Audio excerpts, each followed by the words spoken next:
and I do so truly as a great obligation to be fulfilled throughout my entire life, though I left that office several years ago.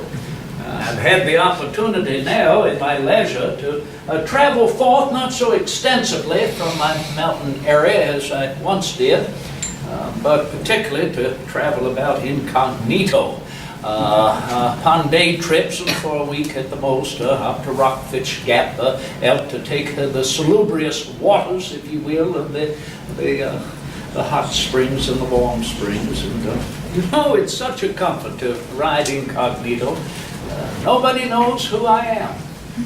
Could you imagine if an individual's likeness could be duplicated in the newspapers? The same way as words and sentences are, everybody would know what they'd look like. They'd never have a moment of comfort in their life. But I can drive about and engage in direct conversation with my fellow Americans. I can hear their concerns, I can hear their grievances, and I can hear the number of names they use to describe Thomas Jefferson. That has been my great delight to welcome that greatest of our liberties, greatest of our inherent rights, the rights we know, inherent in the laws of nature, nature's God, given to the family of man across this globe, not to any government and not to any ruler. Rather, those rights given to mankind by the great architect of our universe, and the greatest amongst them, to hold an opinion freely and to freely express one's opinion. And so that is what brings me here to listen to your concerns, to listen to your opinions upon, well, what is a great mumbling and grumbling out west on the frontier. And I shall venture into that subject shortly, although I'm rather overwhelmed having made such a good time here, having set out, if you will, from my Monticello. I've arrived here by the village clock, which allows me the opportunity to set my own timepiece. You know, a town is never civilized unless it has a clockmaker. And thereby the wayfarer can set his timepiece correctly. And so, yes, I've made good time. It only took me 5 days. 5 days to make that journey from Charlottesville. Do you know, in these troubled times, in the great vicissitude of things, I cannot help but reflect. It takes me just the same amount of time to travel any distance on horseback as it did when I was a young boy. Making my way eastwards from Charlottesville there to Williamsburg. In fact, how old are you, lad? 9. At 9 years of age, I went to Williamsburg in the company of my dear father, who conducted a great deal of business there. Will you come in and take a chair with us? You hesitate, I see. Well, it might be the more cool and comfortable and dry here than what appears to be an inclemency growing out of doors. Where do you live? Nashville.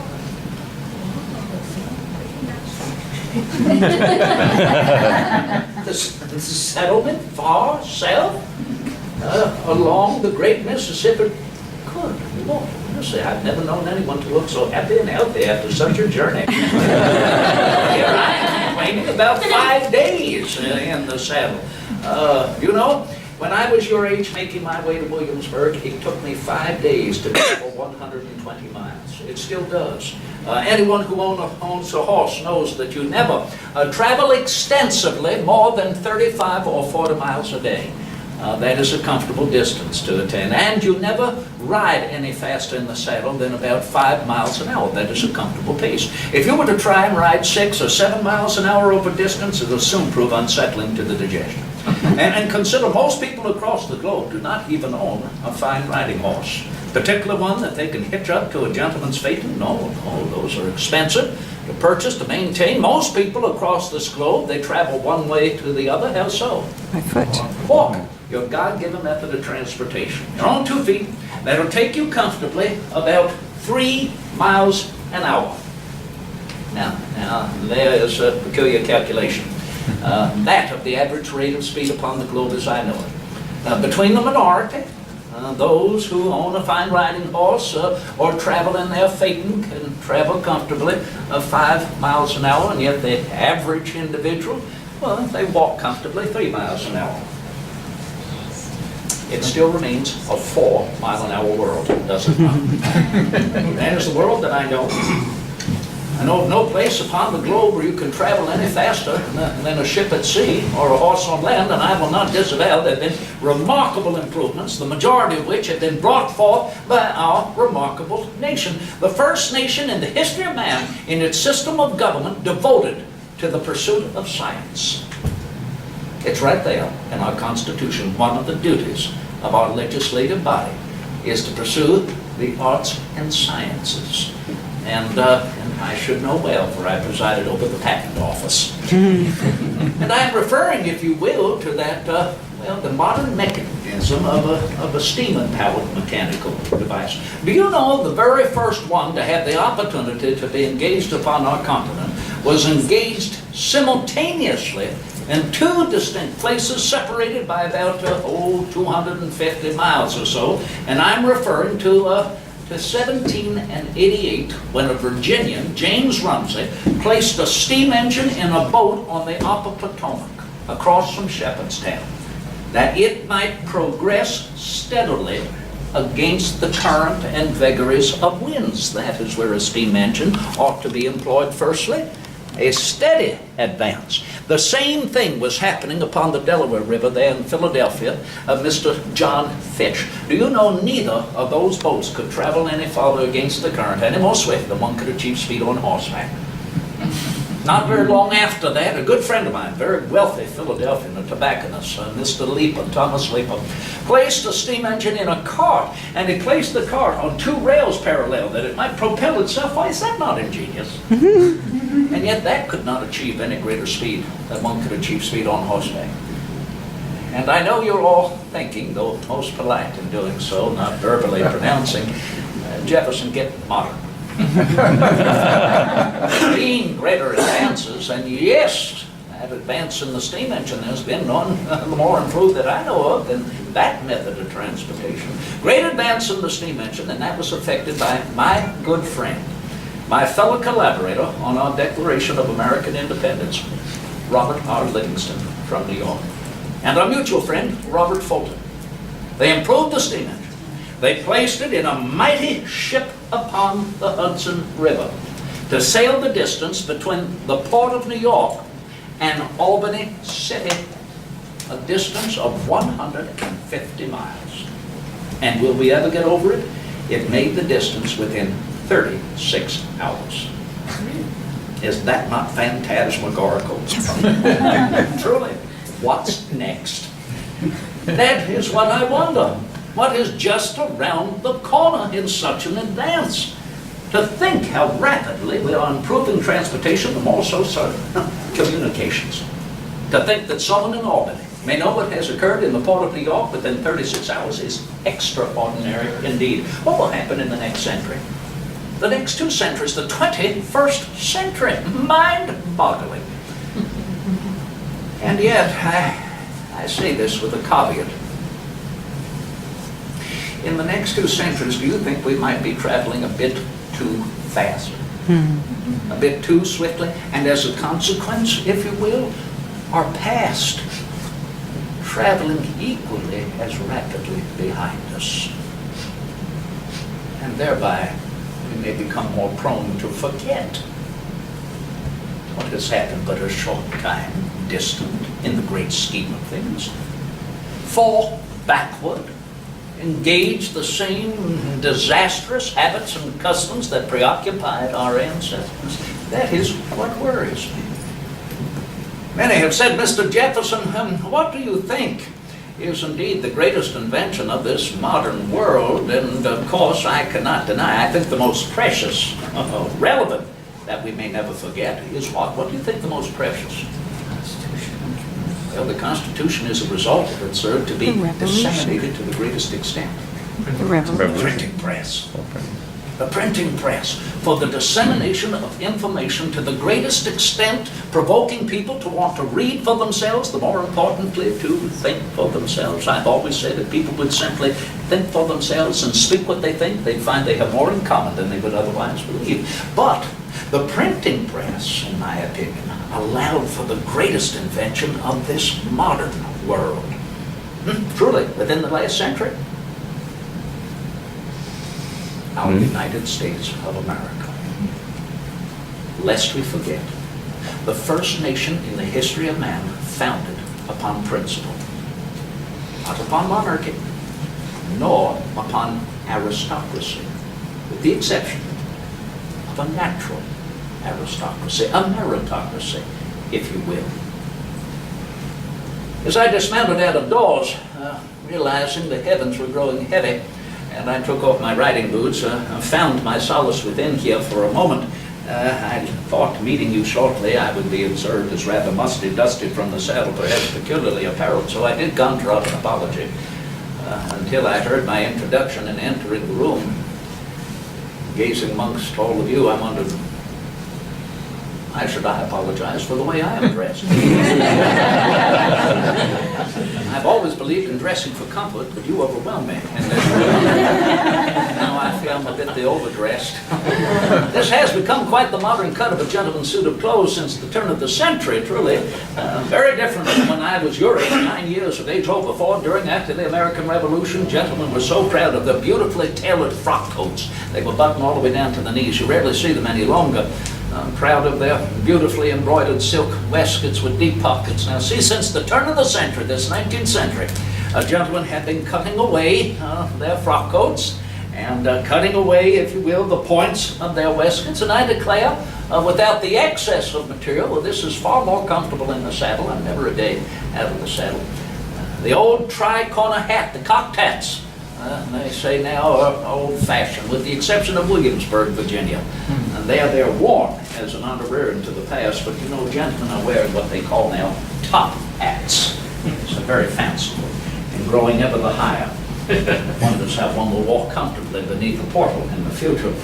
But you can see I'm still old-fashioned. I enjoy wearing breeches. Very comfortable in breeches. Easy to put on your boots, take them off, easy to be seated in the saddle. I have not succumbed to this modern fashion. You're the only one. Gentlemen's pantaloons. So do not worry, sir. The majority have forgotten their stockings here and the breeches. In fact, I declare some of the women folk are wearing pantaloons. You must be from France.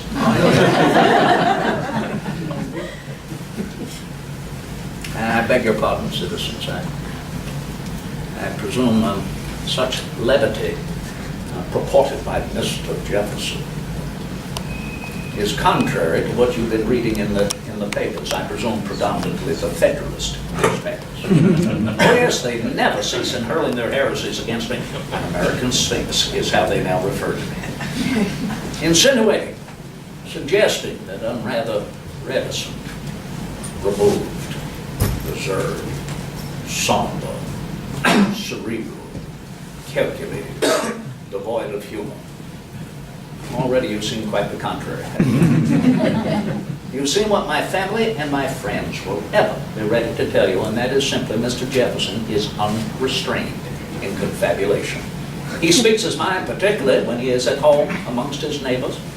And here, I can assure you, Senator McClay, William McClay of Pennsylvania, an ardent Federalist, he refers to me, well, Long Tom, he calls me, 6 feet, nearly 3 inches. I've never known him to be silent a moment. He is a sensationalist, provoking one to enter into a conversation, but as he rambles from one subject to the next, you can hardly get a word in edgewise.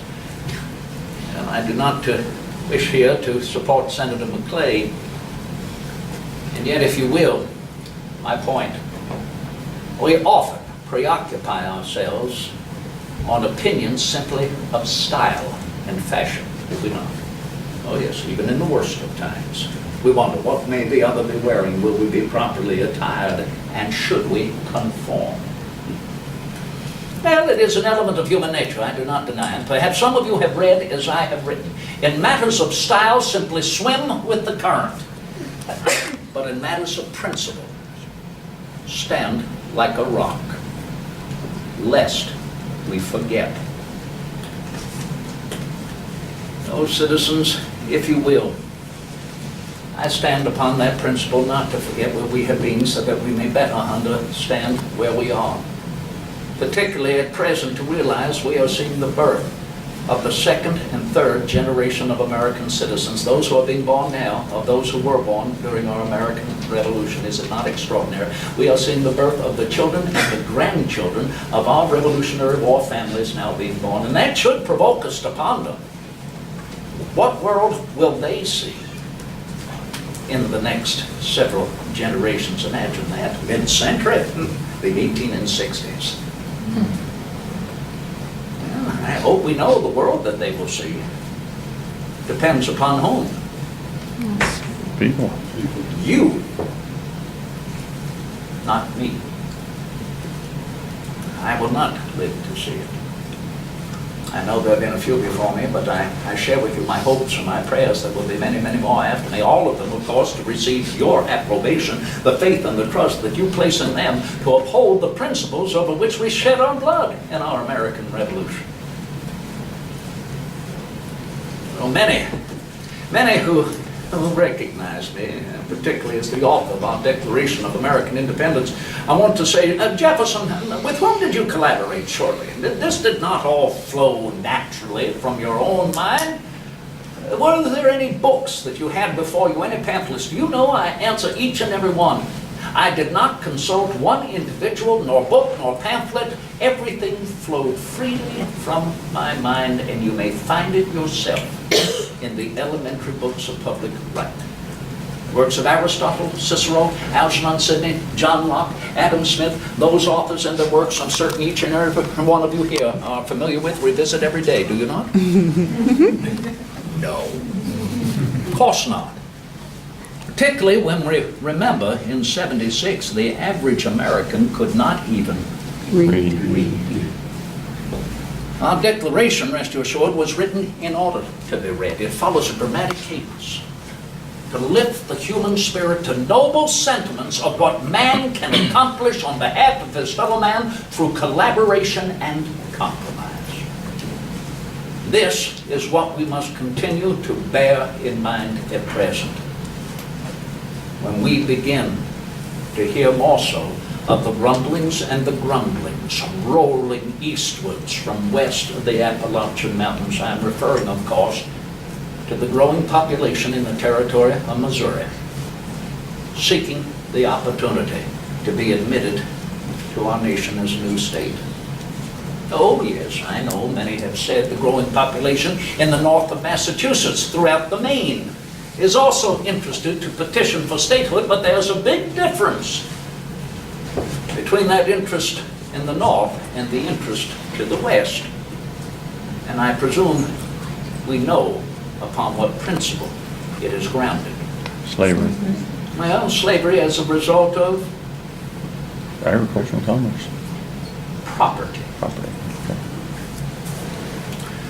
You know, the entire second paragraph of our Declaration of American Independence is out of the works of John Locke.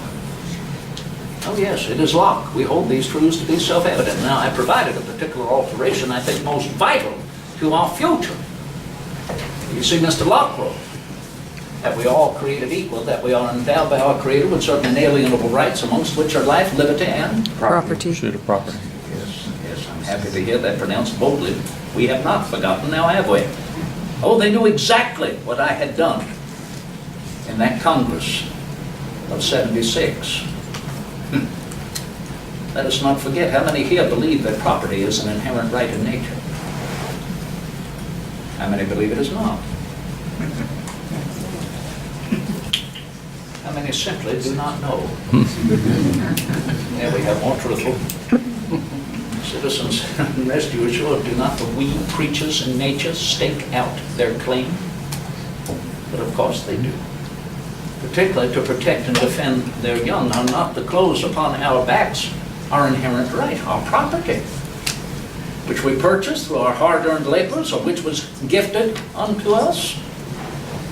Oh, many suggest I am the great opposer to English law. Nay, citizens, I state before you sincerely, I'm an advocate of the purity of English law. In my opinion, it is the finest system of law created upon this globe for the freedom of the individual. It is, truly, it grows through the experience of the English-speaking people from one generation after another. That is the beauty and the purity of English common law. What I opposed is the fact that they would not adopt the American experience. the evolution of their law. But it is the law that is the foundation of our government, the foundation of our jurisprudence, and how well we ought to know 9/10 of it is devoted to the safety, protection, and defense of person and property. Now, my alteration of the pursuit of property was not to deny it, not at all, but rather to supersede it, lest we forget with what Aristotle purported thousands of years ago. Man's inherent right in nature to own up to his full capacity. Is not that our opportunity in life? To own up to our full talents and capacity. And man's inherent right to speak from his gut, from his heart and his conscience upon what he knows is just and correct on behalf of our fellow man. That is virtue. Rooted in Aristotelian virtue, to speak on behalf of your own self is not virtue. It is only when it is pronounced upon another, and thereby, in that alteration, to root virtue as a founding principle of our nation. This is what we must bear in mind. We must not forget in this argument to our West, this argument in our new empire of liberty, as I have frequently referred to that opportunity now, over 830,000 square miles west of the Mississippi River, to do it right, to quell the tumults and calumnies that engage us here east of the Appalachian Mountains, to a mistrust of our own vision in the future, that we might finally establish an equal opportunity for all mankind. Now, I look forward to your questions and concerns, but if you would allow me a moment, I have an inherent right to defend myself, do I not, upon this premise? Oh, the Federalists are incessant in suggesting Mr. Jefferson is wont to talk, but he hardly takes, yes, rather clever phraseology, is it not, of their devices. Citizen, mind you, I suppose my earliest influence upon this subject was when I had the privilege to go to Philadelphia, to travel outside of the old colony of Virginia, there to be inoculated against the smallpox, and during my recovery to fall under the influence of the Quakers, the benign Quakers in that city, to see there succeed freedom for religion in that city of churches. Secondly, to see the most remarkable system of public schools, to be attended to by the poor as well as the wealthy, the female as well as the male, and particularly the Negro. Supported through the first slave emancipation society in North America. Oh, I returned to Williamsburg, engaged like a bee seeking honey, in order that we might pursue a revisal of the old monarchical code under which we grew up now as the war began, to create a true democratical republican system of government. And so it was in 1779, as I completed work with two other gentlemen, Mr. Wythe and Mr. Edmund Pendleton, George Wythe, under whom I read law, we presented to the new Virginia House of Delegates 126 revisals of the monarchical code. Bill 82, the Bill for Religious Freedom. Bill 40, to end primogeniture and entail, in order through probate to allow for an equal distribution of property within families, and that if there is no direct descendant in the family, that property is then open to any to acquire for their opportunity as well. Bill 51, to end the importation of slaves to Virginia, followed by 52, to allow a master the opportunity to free all of his people. Do you know before that, the only opportunity a master had to manumit his slave was if the slave had shown a meritorious service unto their master. That was enacted in 1726. Do you know how many slaves were freed by that act of manumission between 1726 and 1776? Any idea? Zero. No. Zero. No. 2. 16. Close. 16. With over 500,000 slaves. Yeah. No, citizens.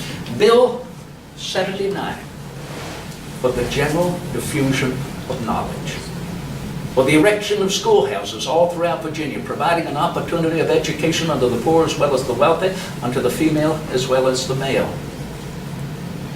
I can assure you it was delightful to learn several years later, while I was serving as our nation's second minister plenipotentiary to France, that bills 40, 51, and 52, and 82 were resolved, ratified. And do you know, before the Bill for Religious Freedom, which received the greatest outcry and opposition, the bill to end the importation of slaves and to allow a master to free all of his people succeeded first. 1783 and 1785, respectively. In fact, my good friend, Dr. Robert Carter in Williamsburg, once the bill to allow a master to free his people succeeded, he freed the first year 40, the second year 20, the third year another 40, he was done with it. But then, lest we forget, he was the wealthiest man in all of Virginia. He had that opportunity, for it required 25 Spanish milled dollars upon each head to provide the manumission. Otherwise, it'd be like abandoning children in the wilderness, would it not? How would they equip themselves? They need some sort of support, and where and who in society is there the money? Although I've always believed, indeed, it is in the Scriptures, unto whom much is given, Much is expected. there is the progress that ought to be pursued in any nation. I lament to inform you that even now, Bill 79 for the general diffusion of knowledge has not been resolved. There are far too many who want to say that red-breeched revolutionary Jefferson desires me to take from my pocket and spend my hard-earned money on behalf of my neighbor's education. He can ill afford it. That is his plight. To which I reply, I beg your pardon, sir, but your neighbor is our fellow citizen. And rest assured, an educated citizen body will always be a safe and well-defended citizen body. Those citizens followed there shortly after. Our war, in its success, welcomed our Congress to convene in Annapolis.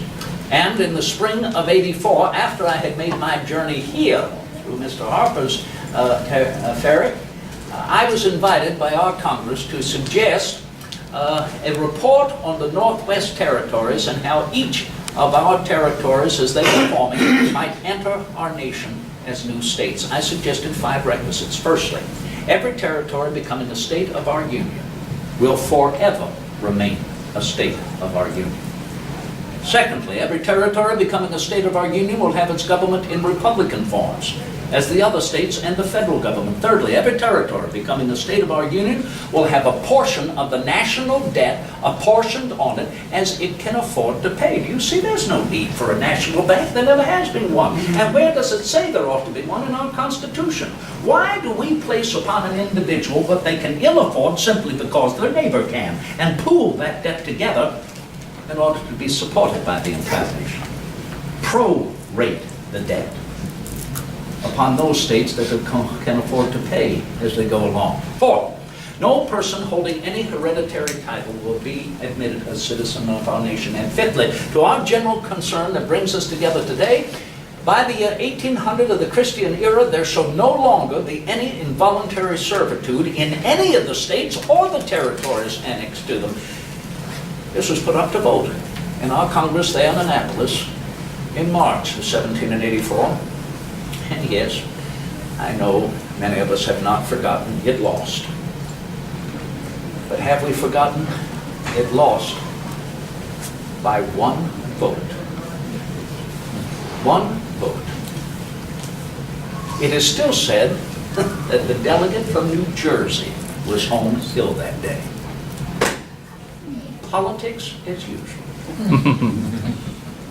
That evening I confided in a correspondence I shall never forget. On this day the heavens clouded over our young nation, and the destiny of unborn millions was made. I learned while I was in France not only of the resolutions of the statutes placed before the new Virginia House of Delegates, but I also learned that my bill with respect to the Northwest Territories was not entirely forgotten. No, it was altered to become the Northwest Ordinance of 1785.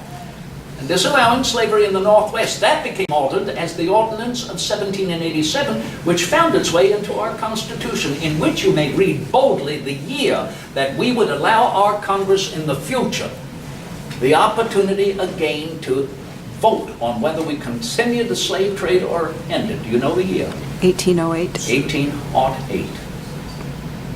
And lest we forget, our Congress lost no time in January of '08 to vote and end the importation of slaves to our nation, as Virginia had done back in '83.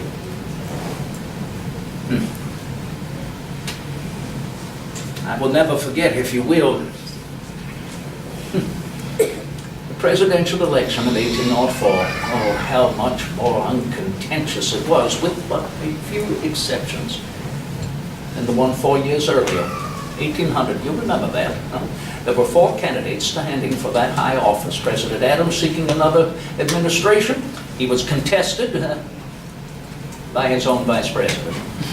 We were not alone. President Adams' platform was divided by a Southern Federalist, General Charles Colesworth Pinckney. My own platform was divided by a former Federalist from New York. Remember?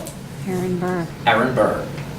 He changed his coat. He became an anti-Federalist, a Democratic Republican, they say.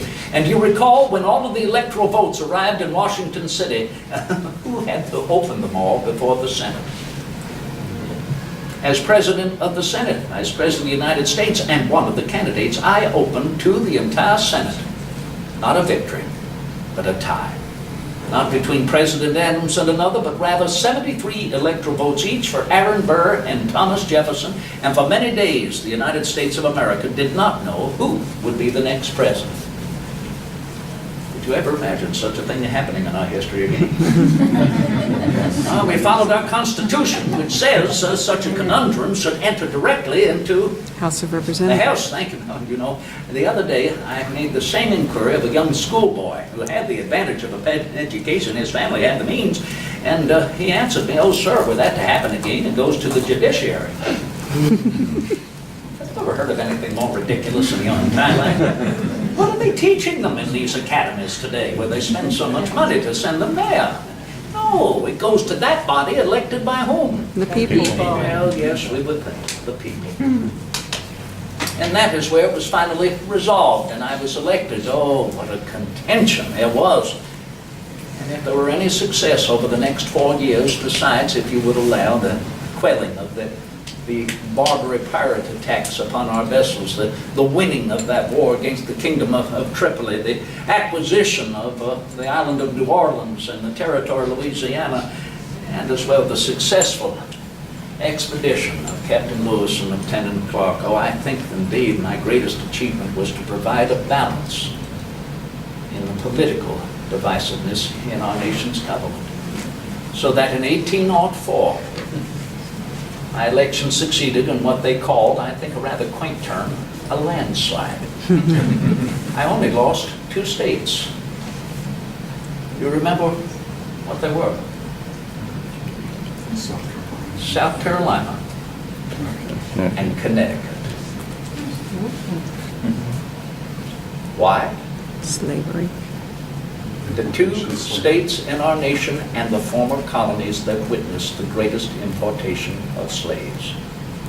For fear in 1804, if that red-Richarded revolutionary Jefferson gets another term, we are doomed. He will influence that Congress to vote to end the importation of slaves. I never let them down.